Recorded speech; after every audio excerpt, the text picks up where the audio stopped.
नमस्कार मेरे प्यारे साथियों, आप सभी का स्वागत है आपके इस प्यारे से चैनल द्रोणाचार्य इंस्टीट्यूट में। तो आज आप लोगों के लिए एक बेहतरीन अपॉर्चुनिटी यानी निकल कर के आई है, तो जिसकी मैं आपके सामने जानकारी साझा करूंगा। तो आप सभी लोग जो भी नए बच्चे वीडियो को देखें, तो आप सभी लोग चैनल को ज़रूर सब्सक्राइब कर लें, ताकि आपके पास जो भी इंफॉर्मेशन है वो मिलती रहे। ठीक है, देखिए आज हम लोग बात करने वाले हैं नगर निगम नई भर्ती की, जिसमें 52,453 पद हैं भाई, 53।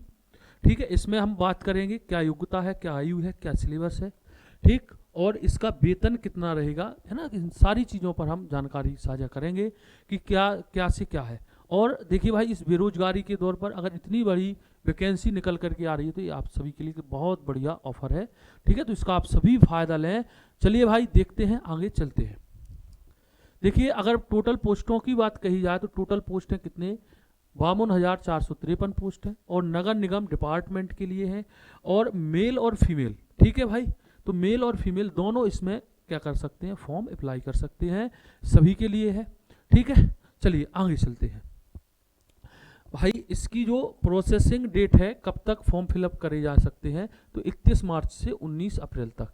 ठीक है, होली के बाद, होली तो अभी है भाई, और दिन थोड़ा सा रुक के 1-2 हफ्ते बाद आपके ये फॉर्म फिलअप होंगे सीधे, तो 21 मार्च से 19 अप्रैल के बीच में। क्लियर हुई बात।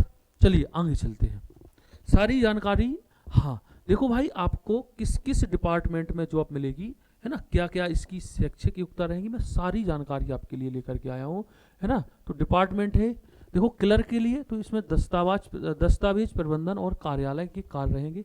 ठीक है, अगर जूनियर इंजीनियर का मिली, तो शहरी बुनियादी ढांचे के निर्माण और रख रखाव के लिए कैसा ढांचा होना चाहिए, क्या रख रखाव, इन सारी के बारे में आपको जानकारी मिलेगी। अगर आपकी स्वच्छता निरीक्षण हुआ, तो शहर की सफाई व्यवस्था की निगरानी। ठीक है, कर निरीक्षक तो कर संग्रह और प्रबंधन के लिए, कंप्यूटर ऑपरेटर डिजिटल डेटा प्रबंधन, साफ सफाई कर्मचारी शहर की स्वच्छता बनाए रखने के लिए, और चपरासी कार्यालय सहायता के लिए।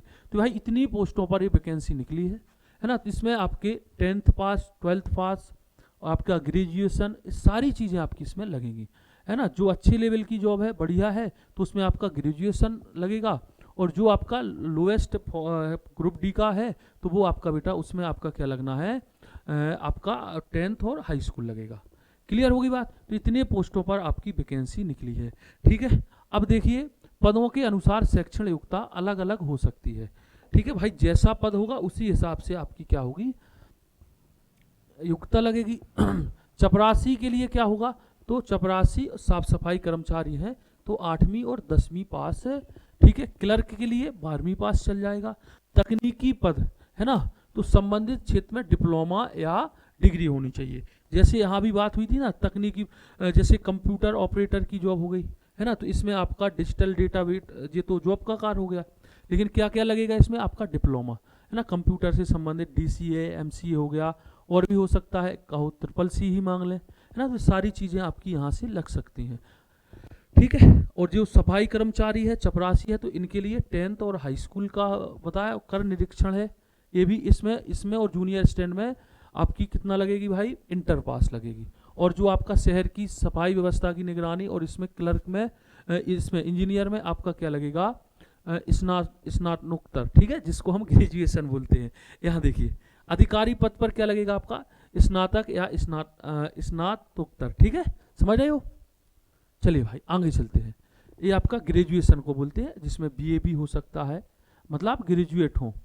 चलिए आगे देखिए, आयु सीमा तो न्यूनतम आयु कितनी होनी चाहिए, कम से कम 18 वर्ष, और अधिकतम आयु 40 वर्ष। अगर आपसे, और इसमें आपका रिलैक्सेशन भी रहेगा, है ना, OBC। ठीक है, और जो आपके SC ST है, तो इन सभी के लिए आपका रिलैक्सेशन रहेगा। तो OBC के लिए कितना रहेगा भाई, इसके लिए आपका कम से कम 3 वर्ष का रिलैक्सेशन रहेगा, और SC ST के लिए 5 वर्ष का, 5 वर्ष का। ठीक है भाई, तो ये चीज़ें लिख लेना। अच्छा देखो, इसमें मैंने सिलेबस तो अच्छा, जो इसकी प्रोसेस रहेगी सिलेक्शन, तो इसमें रिटन एग्जाम होगा, उसके बाद DB होगा। लेकिन आपका जो सिलेबस होगा ना भाई, तो सिलेबस अभी क्लियर नहीं आया, लेकिन लगभग ये मानना आपके अंकगणित होगा, है ना, और इसमें रीजनिंग होगी और जीके जीएस होगी, इंग्लिश भी होगी और हिंदी होगी, और ये आपके पोस्ट वाइज होंगे। ठीक है, तो इतने सब्जेक्ट आप मान के चलेंगे। तो ये सारी चीज़ें कुछ ही दिनों में और क्लियर हो जाएंगी। जब फॉर्म फिलअप होगा तो सारी जानकारी क्लियर हो जाएगी। लेकिन इतनी जानकारी तो है कि इतना होगा जब रिटन एग्जाम होगा, समझ रहे हो, तो उसमें आपका मैथ, इंग्लिश, हिंदी और आपका क्या होगा भाई, और जीके जीएस और रीजनिंग, इतने सब्जेक्ट आपके पूछे जा सकते हैं। ठीक है, और फिर रिटन एग्जाम होगा, उसके बाद डीवी होगा। चलिए भाई, तो इतनी ही जानकारी है। तो ऑल द बेस्ट। जो भी नए बच्चे हैं वो चैनल को जरूर सब्सक्राइब कर लें, जिससे आपके लिए ऐसी ही जानकारी आपसे साझा की जा सके। और जो नए बच्चे हैं भाई वो जरूर जुड़ें, और आप लोग अपने सजेशन सुझाव जरूर कमेंट्स बॉक्स में दें। किसी भी बच्चे को कोई दिक्कत है तो वो भी बता सकते हो कि क्या दिक्कत है। ठीक है, तो आपका समाधान बिल्कुल किया जाएगा। तो ऑल द बेस्ट, हंसते रहें, मुस्कुराते रहें। जय हिंद, वंदे मातरम।